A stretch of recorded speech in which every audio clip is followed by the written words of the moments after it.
है शेखावाटी लाइव, धड़कन शेखावाटी की। अब सूर्य चक्कर के विजेता विकास जाखड़ को युवाओं के लिए करनी पड़ेगी गांधीगिरी। सूर्य चक्कर विजेता विकास जाखड़ भर्तियों में धांधली के मामले में बैठेंगे अनशन पर। झुंझुनू जिला मुख्यालय पर आयोजित की प्रेस वार्ता। युवाओं को केस का डर दिखाकर दमन करने का लगाया सरकार पर आरोप। धांधलियों के पीछे बताया पूर्व शिक्षा मंत्री गोविंद सिंह डोटासरा का पूरा हाथ।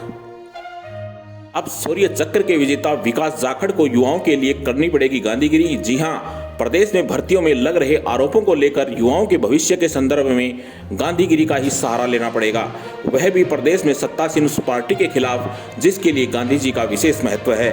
तभी गन संभालने वाले सूर्य के इस प्रतीक ने भी अपनी मांगों को मनवाने के लिए अनशन का हथियार उठाने का मन बना लिया है। सीआरपीएफ की असिस्टेंट कमांडेंट की नौकरी छोड़कर भर्तियों में धांधली को लेकर आवाज उठा रहे सूर्य चक्कर विजेता विकास जाखड़ ने आज झुंझुनू जिला मुख्यालय पर प्रेस वार्ता आयोजित की। सूर्य चक्कर विजेता विकास जाखड़ ने जानकारी देते हुए बताया कि जयपुर में शांतिपूर्वक अपनी मांगों के लिए प्रदर्शन कर रहे विद्यार्थियों पर पुलिस ने बर्बरतापूर्वक कार्यवाही की। विद्यार्थियों के बाल खींचे, मुक्के मारे, गालियां तक दे डाली, यहां तक कि पुलिस ने मुझे भी नहीं बख्शा। वहीं उन्होंने ऐलान किया कि वह अपने गांव जाखड़ों का बास में अनशन पर बैठेंगे और शहर से लेकर गांव तक अब यह लड़ाई लड़ी जाएगी। यदि सरकार आवाज दबाने के लिए मेरे गांव में धारा 144 लगा देगी तो मैं घर पर अनशन पर बैठूंगा और इसमें मेरी पत्नी भी मेरा साथ देगी। भले इस लड़ाई में उनको अपनी नौकरी भी छोड़नी पड़ेगी तो वह इससे भी पीछे नहीं हटेंगी। प्रदेश में भर्तियों में हुई धांधली को लेकर उन्होंने सीधा पूर्व शिक्षा मंत्री गोविंद सिंह डोटासरा पर आरोप लगाया। उन्होंने कहा कि इन भर्तियों में धांधली करके पैसा सत्ताधारी पार्टी द्वारा दिल्ली तक पहुंचाया जा रहा है। उन्होंने कहा कि लोकतंत्र में अपनी आवाज उठाने का तरीका होता है, लेकिन यह सरकार युवाओं को अपनी आवाज भी उठाने नहीं दे रही। यह किस प्रकार का लोकतंत्र है? उन्होंने बताया कि प्रदेश के युवाओं के साथ साथ अन्य प्रदेशों के युवाओं के भी उनके पास फोन आ रहे हैं, वह उनके साथ है, लेकिन उनको डर सता रहा है कि सरकार उन पर केस लगाकर उनका कैरियर चौपट कर देगी। इस अवसर पर उन्होंने युवाओं से अपील की, आप कहीं पर भी हो, सोशल मीडिया के द्वारा जुड़कर भी अनशन में भागीदारी दे सकते हैं। आपकी जानकारी के लिए बता दें कि सीआरपीएफ में असिस्टेंट कमांडेंट विकास जाखड़ ने 23 नवंबर 2016 को झारखंड में 7 नक्सलियों को मार गिराया था, जिसके बाद राष्ट्रपति ने उनको शौर्य चक्र देकर सम्मानित किया था।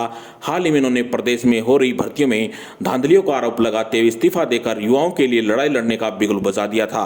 Shekhawati live bureau report, Jhunjhunu. विद्यार्थियों के पास में इतना पैसा होता है, कहां से इतना लाखों रुपए कलेक्ट करके वकील को फीस देंगे? तो वहां पे केस स्टैंड नहीं कर पाता। ये बहुत सी समस्या है, इसका सरकार लाभ उठाती है। मैं आपको एग्जांपल दूंगा, जैसे रिट का पेपर आउट हुआ, आप लोगों ने पूरे जोर शोर से आवाज उठाई, सबूत पुटअप किए, पर विद्यार्थियों का आंदोलन थोड़ा सा उग्र होता और वहां सरकार को नजर आया, उसने फूट डालना शुरू कर दिया। ये 50,000 जो पद बढ़ाने की बात थी रिट में, ये सरकार के द्वारा ही प्रायोजित थी। उन्हीं के एजेंट थे, उनके द्वारा मांग उठाई गई ताकि आंदोलन टूट जाए। उसके बाद में बीएसटीसी और बीएड वालों की लड़ाई करवा दी कोर्ट में। थोड़ा सा वो शांत हुआ, विद्यार्थी फिर से लामबंद होना स्टार्ट हुए, तो 20,000 जो पद है वो मई में, रिट के जो पद है वो मई में सृजित करने की बात कही गई। तो वो इकट्ठा होने नहीं देते विद्यार्थियों को। उनके जो एक उसका संगठन है, उनकी एकजुटता उसको तोड़ते हैं, उनके भावनाओं के साथ खिलवाड़ करते हैं। इसका अर्थ ये नहीं कि विद्यार्थी परेशान नहीं है, बहुत आक्रोशित है, बहुत ज्यादा रोष है उनमें, और अपनी बात वो जिस जरिए से कह सकते हो अपनी बात कह रहे हैं। मेरे पास हर जिले से, राजस्थान से बाहर से फोन आए, दिल्ली से आए, यूपी से आए, आपके एमपी से आए, मुंबई से फोन आए। राजस्थान के ऐसा कोई जिला नहीं जहां से मेरे पास में 100 फोन नहीं आए। सारे फोन तो पिक भी नहीं कर पाया मैं, और बोल रहे सर हम आपके साथ हैं, पर सर डर एक ही चीज का लगता है कि हमारे खिलाफ ये केस लगा देंगे।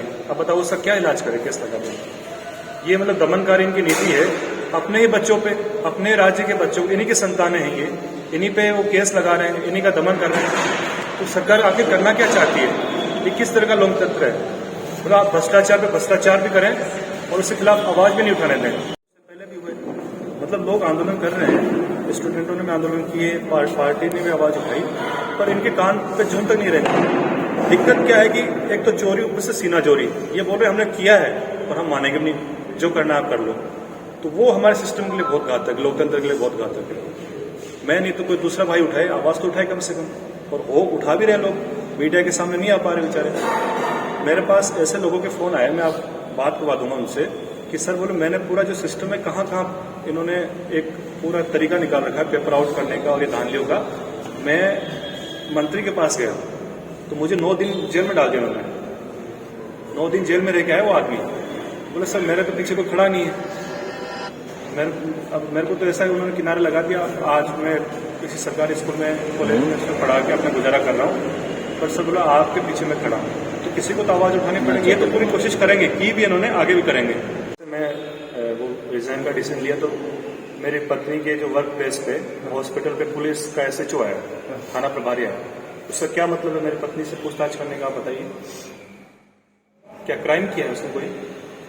उसने, मेरी पत्नी ने बोला कि आप मुझसे बात मत कीजिए, मेरे पति के नंबर लीजिए, आप ये घर का एड्रेस है वहाँ जाइए, मुझसे बात कीजिए। मैं युवाओं से ये अपील करूँगा कि हम आमरण अनशन पे बैठ रहे हैं तो जो भी जरिया हो उस जरिए से, मतलब सोशल मीडिया से हम जुड़ेंगे, बात करेंगे और उस मूवमेंट को गांव-गांव, गली-गली, मोहल्ले-मोहल्ले तक ले जाने की कोशिश करेंगे और सरकार पे एक प्रेशर बिल्डअप करेंगे, ताकि हमारी नहीं है, ये मेरी मांग नहीं है, मुझे कोई नौकरी नहीं लगना राजस्थान सरकार में, ठीक है? मेरी पत्नी भी नौकरी में है, मैं भी नौकरी में था, अच्छी हमारी जिंदगी चल रही थी। पर जो भावी हमारे जो बच्चे हैं, गार्जियन, मेरा छोटा बच्चा है, मुझे आज उसकी चिंता है, कल बड़ा होगा वो कहाँ जाएगा, और स्टूडेंट तो हैं ही। मैं तो ये भी कहता हूँ कि अभी जो रिट की हम लोग बात करते हैं कि 15,000 या आधे जो 20-10,000 जितने भी हैं पेपर आउट करवा के या OMR शीट बैकडोर से भरवा के सिलेक्ट हुए हैं, वो लोग ही इसमें सिस्टम में आ जाएंगे तो पूरे सिस्टम को कोलैप्स कर देंगे, सड़ा देंगे। पूरा एजुकेशन सिस्टम है तबाह हो जाएगा। किसको पढ़ाएंगे? गरीब बच्चे को। सरकारी स्कूल में कौन पढ़ता है? गरीब बच्चा, गाँव तबके का गरीब बच्चा। अब उसका आप ये देखिए, एक जो टीचर होता है वो औसतन एक साल में 100 बच्चों को पढ़ाता है, जो प्राइमरी टीचर होता है। अब वो एक साल में 100 बच्चों को पढ़ाता है तो 30 साल की सर्विस उसकी हम मानते हैं। एवरेज 30 साल की सर्विस में कितने बच्चों की जिंदगी तबाह कर देगा? 30,000। और ऐसे लगभग 10 से 15,000 टीचर यदि इस सिस्टम में आ जाएंगे तो लाखों करोड़ों बच्चों का भविष्य बर्बाद कर देंगे। ये कोई सोच ही नहीं रहा, इस पहलू पे कोई बात ही नहीं कर रहा। ऐसे ही सब इंस्पेक्टर घूस लेके वो सब इंस्पेक्टर बनेगा, फिर कल सब इंस्पेक्टर बन के घूस लेते हुए पकड़ा जाएगा, फिर घूस देके वापस छूट जाएगा। ये सिस्टम चलता रहेगा।